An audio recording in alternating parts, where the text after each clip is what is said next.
So my original plan was to just do a haul at the end of the month, but my pile is getting so big of the books that I have to file later that I just had to do it now. So I can put all the books back on my shelf and not worry about the haul video for later.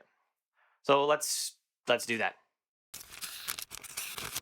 So, haul. First up, I'm going to talk about The Girls with No Names.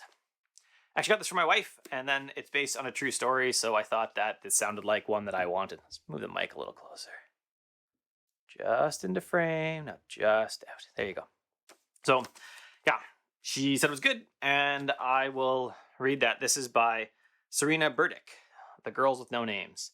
I don't know what it's about, except that she said it was good, and when I flipped through the front cover of it, it sounded interesting to me, but I forgot now because, I got a lot of books. Next up, I got much of the Expanse series. I've got the first one upstairs. I'm rereading it. I've actually had this on Kindle for a while. So I've got book 1, 2, 3, 4, and 7. And I think I already own 5. I think I own 5 and 6 in Kindle as well. And 7 I've never read. And then 8 is out. I've never read that either. So I got that. I'm rereading it. These are pretty much all, chunkers, 500 plus page books. Let me see. What is this? Persepolis Rising? I don't know however you say that. 546. They're all big books. Print isn't tiny, 578, so almost 600. So I'm looking forward to reading these though, because I've read the series a few times on my Kindle. I think I got 1 through 5, maybe 1 through 6. But there's definitely some I haven't read here, and I'm looking to complete it. I just bought everything that the local used bookstore had. Some of these were used. I think these 2 were used, and then the box set, I unwrapped, it was brand new. I think I might get rid of the box though, just because why do I need a 3-book box set sitting on my shelf and the rest of them out of the box? I think I'll probably get rid of the box. I don't care about it. Next up, 48 Laws of Power by Robert Greene. I've just heard a lot about the book, and when I glanced through it, although some of them seemed a little silly, strike the shepherd and the sheep will scatter. I don't know. So my first thought is, you're going to win something, but this says trouble can often be traced to a single strong individual. The stirrer, the arrogant underling, the poisoner of goodwill. If you allow such people the room to operate, others will succumb to their influence. Do not wait for the troubles to multiply. Strike at the source and the sheep will scatter. So that I actually like. There's stuff going on that that's all I can say. There's stuff going on, and that sounds like a very useful chapter to send off to a few people that I know right now who are dealing with a single stirrer who is creating stress for tons of people because they're just being a stirrer. So I'll read that at some point. That's I actually might just file that. I think I'll stick it over on this side because I'll file that on my TBR list as kind of the back book. So I'll get to that. I don't know, maybe this month, but probably not till next month. So let's file that one.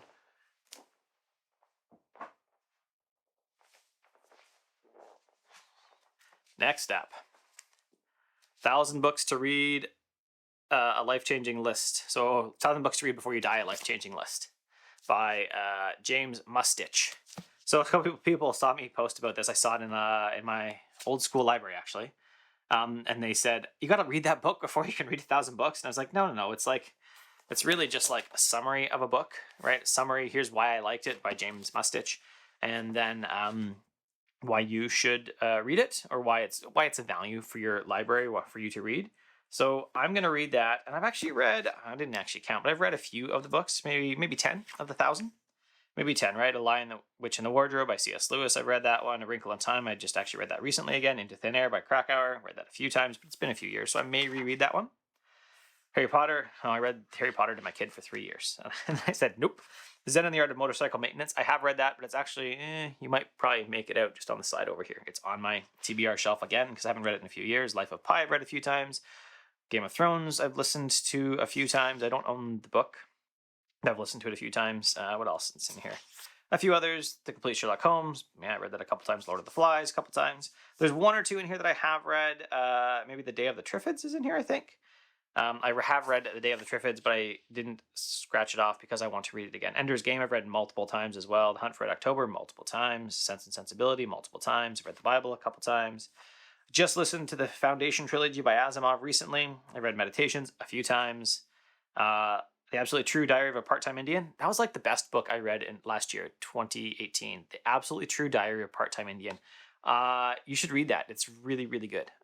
It's really, really good. Actually, my children's school librarian, so grade school, like up to grade 5, she gave it to me, said, hey, you'll really like this, but it's totally not a kid's book. It's for like maybe middle school.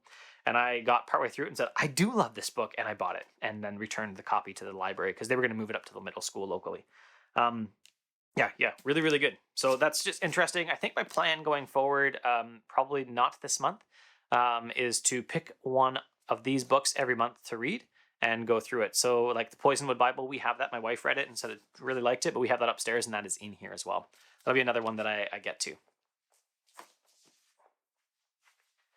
Next up, from my local used bookstore. Although I think this was new. Did I keep the thing on it? Yeah, new book. So this is the Space Trilogy by C.S. Lewis. I didn't even know he wrote a Space Trilogy. I literally just saw it on the shelf and thought, ooh, that looks pretty. And so I grabbed it. That's it. I don't even know. It's a Space Trilogy. It's by C.S. Lewis. That's all you have all the information that I have about it. Well, I did talk to the original owner, Grandpa. So the current owner of the used bookstore is my age. And then her dad, he read it. He's like, oh, I read that when it came out. It was good. You know, it was a good Space Trilogy. Didn't sound like it was groundbreaking to him, but he enjoyed it then. So I will enjoy this at some point. This is so it's 3 books, but it's how many? I wonder if they restart the pages. 718. Yeah, so it's a 718 3-book set.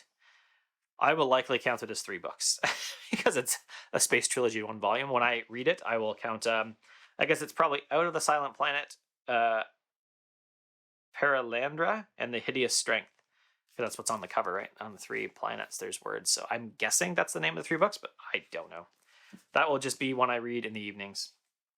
I'll probably read them all like through in one shot instead of just reading them, one book and then picking a different book and then coming back to the next one. Like I'll probably read them all kind of as one set, but I'll count it as 3 books, not as 1 book.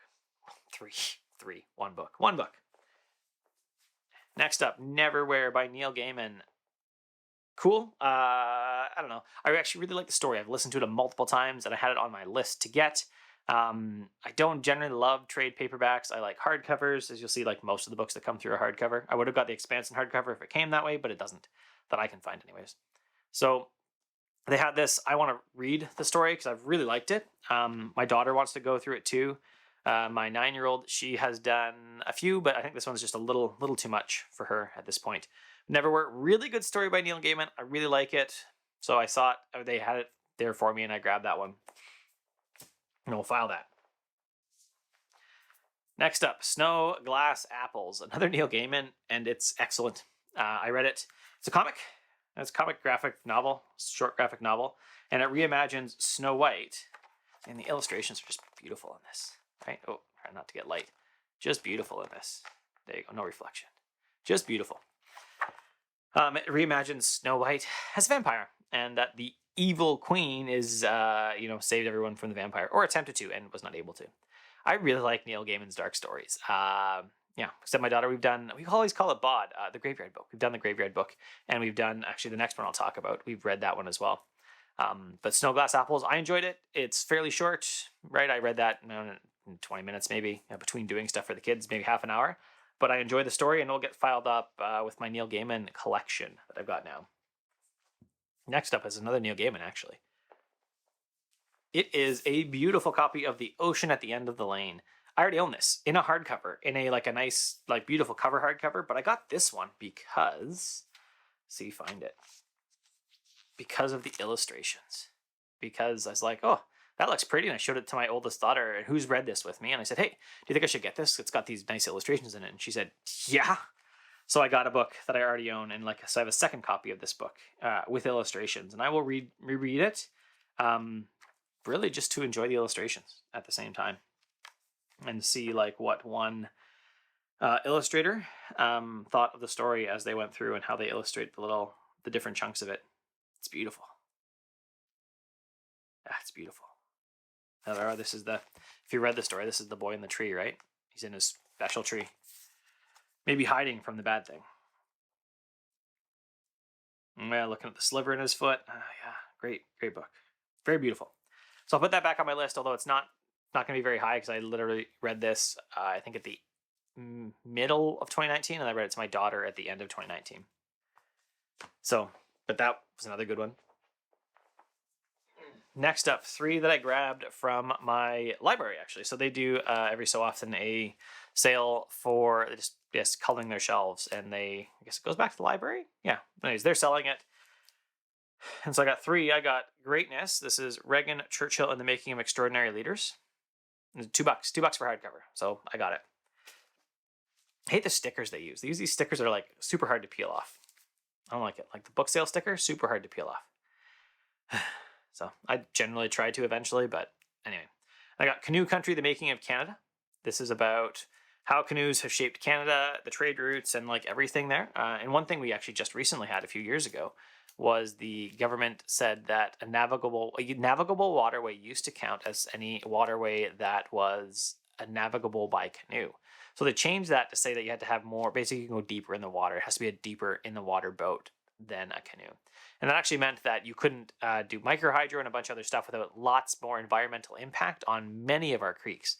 And so they did, by changing the Navigable Waterways Rules Act, whatever it is, to say that it had to be deeper, like 1 foot of draft or 2 feet of draft, forget what it is. Like it's a much bigger boat. It's like a big power boat. By changing that, they opened up microhydro on a lot of our rivers that are like trade routes that are, very high tourist areas. They opened that up to microhydro with much less environmental impact. So not much has come of it. So I used to be involved in that and for the kayaking community.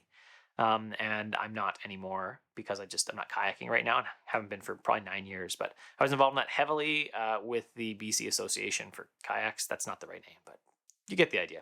And dealing with microhydro and dealing with assessment impacts and like a whole bunch of other stuff and like going to tour sites and yeah, so that'll be interesting. We like a canoe family. My wife and I spent our first 3 months married canoeing. We canoe guided. That was our thing. Our kids have been on multi-day canoe trips, all but the youngest. So she's 3, but our 5 or 6 and our 9-year-old have been on multi-day canoe trips.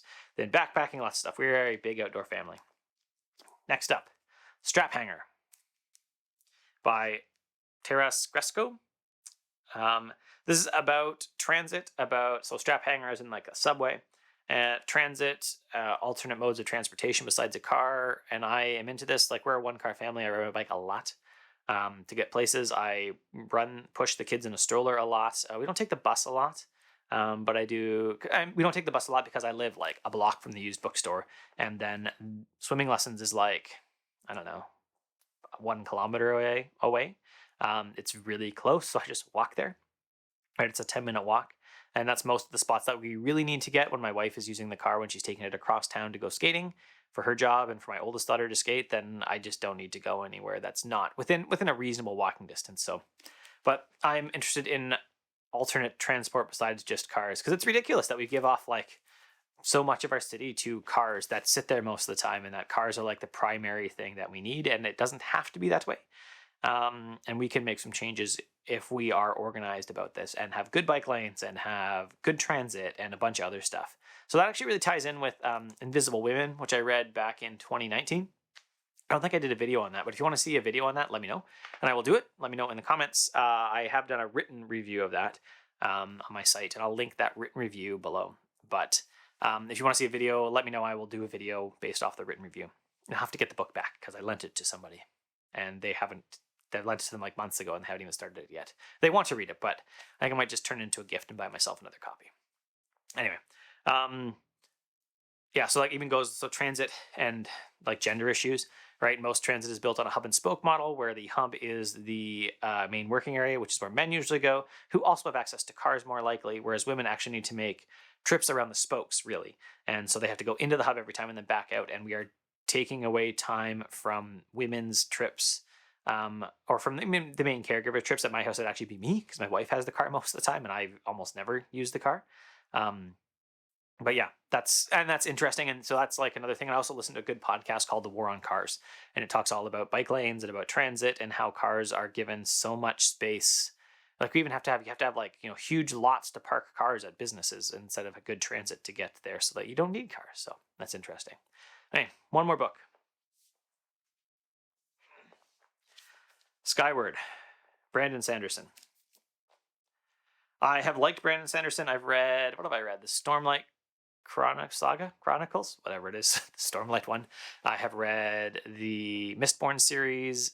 That might be it. Might be the only ones. But I've read them both multiple times. I have them on Kindle, and I've got holds on some of the other stuff from him. I got holds on copies of those so that I can actually have them in my library. I just wanted to read another Sanderson. That's it. I'm a little bit grumpy about this though. If you can tell, like the slipcover has got put on wrong. So like I've tried to fix it a little bit and like get it on right so that it is proper and I don't have like the spine has a weird fold. Like the spine should actually be like set over just a little bit, but hasn't worked so far. Maybe I'll give it another try and see if I can get it to go back to the right spot. I can see it actually crept back. So I had it better, but now it crept back. Right in the S is like off the side. I don't love that. But I'll see if I can fix it. That's it. That's my haul. I saw true. I got two more upstairs. I have the Tattooist of Auschwitz and then the follow-up book Silka's Journey upstairs. My wife's working on those, so I didn't bring them down because I didn't want to forget to take them back. And those are two other ones up there. But ultimately, this lets me file all these books. And then I can probably not purchase more. I think I spent my budget this month on books. That's probably $200 and something of books. And that's my budget. I really should have a $100 budget per month on books, but it's really hard to keep to that. So anyway, thanks for watching. If you liked it, give me a thumbs up below. If you loved it, give me a subscribe. But don't hit the bell because you got better things to do than just get an alert when I do a video. Have a good one.